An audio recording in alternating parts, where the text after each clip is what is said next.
بسم اللہ الرحمن الرحیم۔ آپ صلی اللہ علیہ وسلم کی عمر 35 سال ہوئی تو مکہ میں زبردست سیلاب آیا۔ قریش نے ایک سیلاب سے محفوظ رہنے کے لیے ایک بند بنا رکھا تھا، مگر یہ سیلاب اس قدر زبردست تھا کہ بند توڑ کر کعبے میں داخل ہو گیا۔ پانی کی زبردست ریلیں اور پانی کے اندر جمع ہونے کی وجہ سے کعبے کی دیوار میں شگاف پڑ گئے۔ اس سے پہلے ایک مرتبہ یہ دیواریں آگ لگ جانے کی وجہ سے کمزور ہو چکی تھیں، اور یہ واقعہ اس طرح ہوا تھا کہ ایک مرتبہ کوئی عورت کعبے کی دھونی دے رہی تھی کہ اس آگ میں سے ایک چنگاری اڑ کر کعبے کے پردوں تک پہنچ گئی۔ اس سے پردوں کو آگ لگ گئی اور دیواریں تک جل گئیں۔ اس طرح دیواریں بہت کمزور ہو گئی تھیں۔ یہی وجہ تھی کہ سیلاب نے ان کمزور دیواروں میں شگاف کر دیے۔ سیدنا ابراہیم علیہ السلام نے کعبے کی جو دیواریں اٹھائی تھیں وہ 9 گز اونچی تھی، ان پر چھت نہیں تھی۔ لوگ کعبے کے نذرانے وغیرہ لاتے، یہ نذرانے کپڑے اور خوشبوؤں وغیرہ ہوتی تھیں۔ کعبے کے اندر جو کنواں تھا یہ سب نذرانے اس کنویں میں ڈال دیے جاتے تھے۔ کنواں اندرونی حصے میں دائیں طرف تھا، اس کو کعبے کا خزانہ کہا جاتا تھا۔ کعبے کے خزانے کو ایک مرتبہ ایک چور نے چرانے کی کوشش کی، چور کنویں میں ہی مر گیا۔ اس کے بعد اللہ تعالیٰ نے اس کی حفاظت کے لیے ایک سانپ کو مقرر کر دیا۔ یہ سانپ کنویں کے منڈیر پر بیٹھا رہتا، کسی کو خزانے کے نزدیک نہیں آنے دیتا تھا۔ قریش بھی اس سے خوف زدہ رہتے تھے۔ اب جب کہ کعبہ کی دیواروں میں شگاف پڑ گئے اور نئے سرے سے اس کی تعمیر کا مسئلہ پیش آیا تو اللہ تعالیٰ نے ایک پرندے کو بھیجا، وہ اس سانپ کو اٹھا لے گیا۔ یہ دیکھ کر قریش کے لوگ بہت خوش ہوئے۔ اب انہوں نے نئے سرے سے کعبے کی تعمیر کا فیصلہ کر لیا اور پروگرام بنایا کہ بنیادیں مضبوط بنا کر دیواروں کو زیادہ اونچا اٹھایا جائے۔ اس طرح دروازے کو بھی اونچا کر دیا جائے گا تاکہ کعبے میں کوئی داخل نہ ہو، صرف وہی شخص داخل ہو جسے وہ اجازت دیں۔ اب انہوں نے پتھر جمع کیے، ہر قبیلہ اپنے حصے کے پتھر الگ جمع کر رہا تھا۔ چندہ بھی جمع کیا گیا، چندے میں انہوں نے پاک کمائی دی، ناپاک کمائی نہیں دی۔ مثلاً طوائفوں کی آمدنی، سود کی کمائی، دوسروں کا مال غصب کر کے حاصل کی گئی دولت چندے میں نہیں دی۔ پاک کمائی انہوں نے بلا وجہ نہیں دی۔ ایک خاص واقعہ پیش آیا تھا جس سے وہ اس نتیجے پر پہنچے تھے کہ اس کام میں صرف پاک کمائی لگائی جائے گی۔ وہ واقعہ یوں تھا کہ ایک قریشی سردار ابو وہب اور عمر بن عابد نے جب یہ کام شروع کرنے کے لیے ایک پتھر اٹھایا تو پتھر اس کے ہاتھ سے نکل کر پھر اسی جگہ پہنچ گیا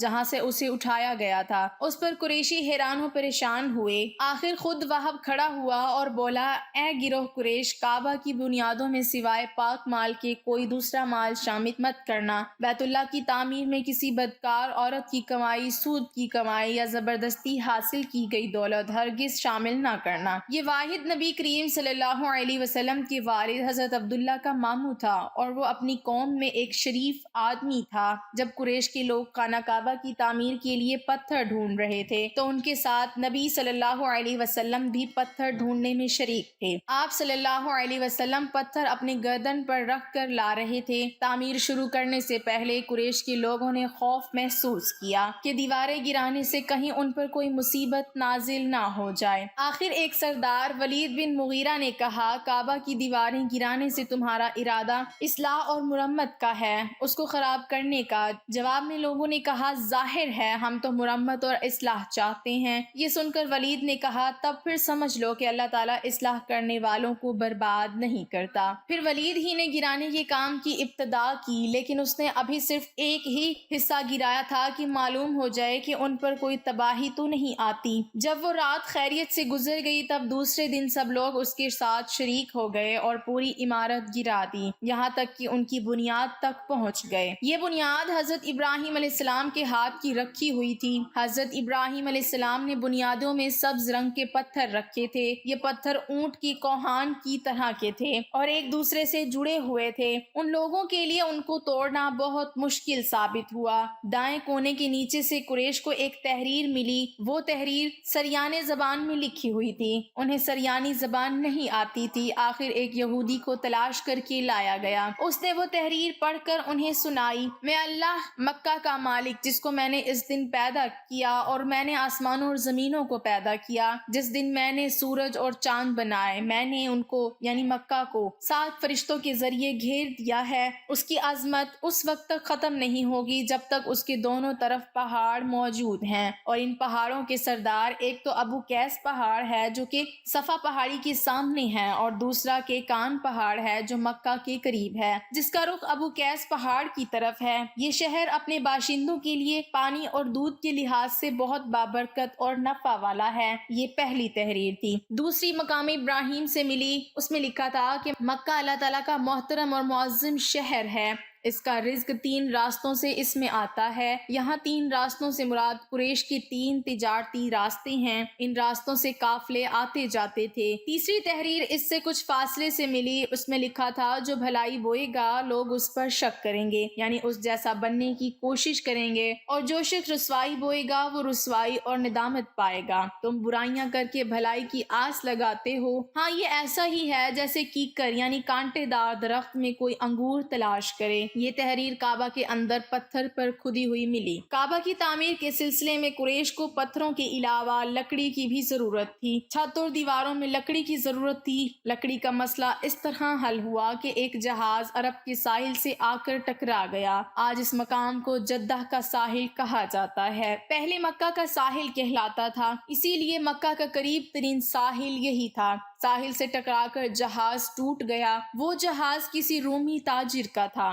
اس جہاز میں شاہ روم کے لیے سنگ مرمر، لکڑی اور لوہے کا سامان لے جایا جا رہا تھا۔ قریش کو اس جہاز کے بارے میں پتہ چلا تو یہ لوگ وہاں پہنچے اور ان لوگوں سے لکڑی خرید لی۔ اس طرح چھت کی تعمیر میں اس لکڑی کو استعمال کیا گیا۔ آخر خانہ کعبہ کی تعمیر کا کام حجر اسود تک پہنچ گیا۔ اب یہاں ایک نیا مسئلہ پیدا ہو گیا۔ سوال یہ پیدا ہوا کہ حجر اسود کو کون اٹھا کر اس جگہ پر رکھے گا؟ ہر قبیلہ یہ فضیلت خود حاصل کرنا چاہتا تھا۔ یہ جھگڑا اس حد تک بڑھا کہ مرنے مارنے تک نوبت آ گئی۔ لوگ ایک دوسرے کو قتل کرنے پر تل گئے۔ قبیلہ عبدالدار نے تو قبیلہ عدی کے ساتھ مل کر ایک برتن میں خون بھرا اور ان میں اپنے ہاتھ ڈبو کر کہا حجر اسود ہم خود رکھیں گے۔ اسی طرح دوسرے قبیلے بھی اٹھ گئے، تلواریں نیاموں سے نکل آئیں، آخر وہ سب بیت اللہ میں جمع ہوئے۔ ان لوگوں میں ابو امیہ بن مغیرہ تھا، اس کا نام حذیفہ تھا۔ قریش کے پورے قبیلے میں یہ سب سے زیادہ عمر والا تھا۔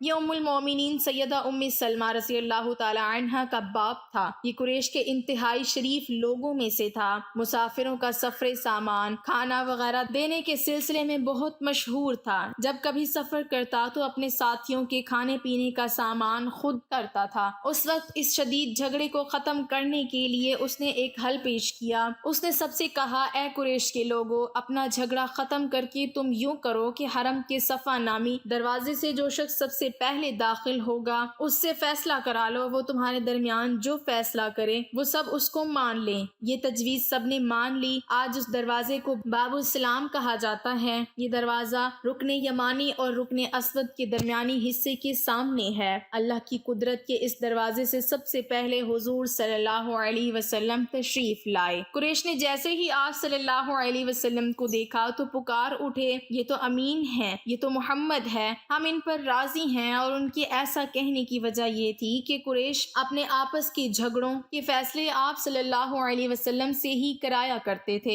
آپ صلی اللہ علیہ وسلم کسی کی بے جا حمایت نہیں کرتے تھے، نہ بلا وجہ کسی کی مخالفت کرتے تھے۔ پھر ان لوگوں نے اپنے جھگڑوں کی تفصیل آپ صلی اللہ علیہ وسلم کو سنائی۔ ساری تفصیل سن کر آپ صلی اللہ علیہ وسلم نے فرمایا ایک چادر لے آؤ۔ وہ لوگ چادر لے آئے۔ آپ صلی اللہ علیہ وسلم نے اس چادر کو بچھایا اور اپنے دستے مبارک سے حجر اسود کو اٹھا کر اس چادر میں رکھ دیا۔ اس کے بعد آپ صلی اللہ علیہ وسلم نے ارشاد فرمایا کہ قبیلے کے لوگ اس چادر کا ایک ایک کنارہ پکڑ لیں، پھر سب مل کر ان کو اٹھائیں۔ انہوں نے ایسا ہی کیا۔ چادر کو اٹھائے ہوئے اس مقام تک آ گئے جہاں حجر اسود کو رکھنا تھا۔ اس کے بعد نبی صلی اللہ علیہ وسلم نے حجر اسود کو اٹھا کر اس کی جگہ رکھنا چاہا، لیکن عین اس وقت ایک نجدی شخص آگے بڑھا اور تیز آواز میں بولا، بڑے تعجب کی بات ہے کہ آپ لوگوں نے ایک کم عمر نوجوان کو اپنا رہنما بنا لیا، اس کی عزت افزائی میں لگ گئے ہو۔ یاد رکھو یہ شخص سب کو گروہوں میں تقسیم کر دے گا، تم لوگوں کو پارا پارا کر دے گا۔ قریب تھا کہ لوگوں میں اس کی باتوں سے ایک بار پھر جھگڑا ہو جائے، لیکن پھر خود ہی انہوں نے محسوس کر لیا کہ حضور صلی اللہ علیہ وسلم نے جو فیصلہ کیا ہے وہ لڑانے والا نہیں، لڑائی ختم کرنے والا ہے۔ چنانچہ حجر اسود کو نبی صلی اللہ علیہ وسلم نے اپنے مبارک ہاتھوں سے اس جگہ پر رکھ دیا۔ مورخوں نے لکھا ہے یہ نجدی شخص دراصل ابلیس تھا جو اس موقع پر انسانی شکل میں آیا تھا۔ جب کعبے کی تعمیر مکمل ہو گئی تو قریش نے اپنے بتوں کو پھر سے اس میں سجا دیا۔ کعبے کی یہ تعمیر جو قریش نے کی تھی چوتھی تعمیر تھی۔ سب سے پہلے کعبے کو فرشتوں نے بنایا تھا۔ بعض صحابہ نے فرمایا ہے کہ زمین و آسمان کو پیدا کرنے سے پہلے اللہ تعالیٰ کا عرش پانی کے اوپر تھا۔ جب عرش کو پانی پر ہونے کی وجہ سے حرکت ہوئی تو اس پر یہ کلمہ لکھا گیا، لا الہ الا اللہ محمد رسول اللہ، اللہ تعالیٰ کے سوا کوئی معبود نہیں، محمد صلی اللہ علیہ وسلم اللہ کی رسول ہیں۔ اس کلمے کے لکھے جانے کے بعد عرش ساکن ہو گیا۔ پھر جب اللہ تعالیٰ نے آسمانوں اور زمین کو پیدا کرنے کا ارادہ فرمایا تو اس نے پانی پر ہوا کو بھیجا، اس سے پانی میں موجیں اٹھنے لگیں اور بخارات اٹھنے لگے۔ اللہ تعالیٰ نے ان بخارات یعنی بھاپ سے آسمان کو پیدا فرمایا۔ پھر اللہ تعالیٰ نے کعبہ کی جگہ سے پانی کو ہٹا دیا، جگہ خشک ہو گئی۔ چنانچہ یہی خشکی بڑھتے بڑھتے 7 بر اعظم بن گئے۔ جب زمین ظاہر ہو گئی تو اس پر پہاڑ قائم کیے گئے۔ زمین پر سب سے پہلا پہاڑ ابو قیس ہے۔ پھر اللہ تعالیٰ نے فرشتوں کو حکم دیا، فرمایا یا زمین پر میرے نام کا ایک گھر بناؤ تاکہ آدم کی اولاد اس گھر کے ذریعے میری پناہ مانگے، انسان اس گھر کا طواف کرے جس طرح تم نے میرے عرش کی گرد طواف کیا ہے تاکہ میں ان سے راضی ہو جاؤں۔ فرشتے نے حکم کی تعمیل کی۔ پھر حضرت آدم علیہ السلام نے خانہ کعبہ کی تعمیر شروع کی۔ اس کے بعد حضرت ابراہیم علیہ السلام نے کعبہ کی تعمیر کی۔ اس طرح قریش کے ہاتھوں یہ تعمیر چوتھی بار ہوئی تھی۔